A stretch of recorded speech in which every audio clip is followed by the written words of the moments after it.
ক্ষমা চাওয়া লাগবে, ক্ষমা চাওয়া লাগবে, ক্ষমা চাওয়া লাগবে এখানে। আমি কি কোনো দলের নাম বলেছিলাম, কাউকে গালি দিয়েছিলাম?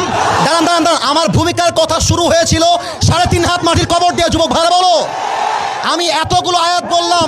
থামো, আচ্ছা থামেন থামেন থামেন থামেন উনি, আচ্ছা তোমরা থামো থামো থামো, থামেন থামেন থামেন। প্রিয় ভাইয়েরা, আমরা কোনো মারামারি চাই না। আল্লাহর কোরআন দিয়ে আইন চলবে, এটা কোনো রাজনৈতিক কথা হইতে পারে? এটা মুসলমানদের কলিজার দাবি।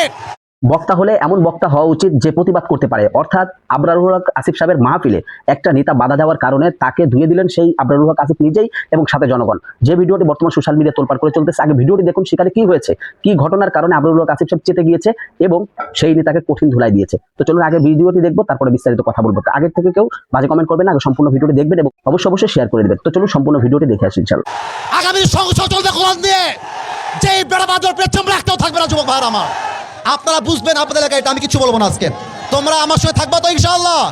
তোমরা আমার পক্ষে আছো তো ইনশাআল্লাহ? আবার দেখা হবে না সুন্নাল্লাহি ওয়া তাওয়াক্কালি ওয়া বাশশিরিল মুমিনিন। ইনশাআল্লাহ দেখা হবে ইনশাআল্লাহ।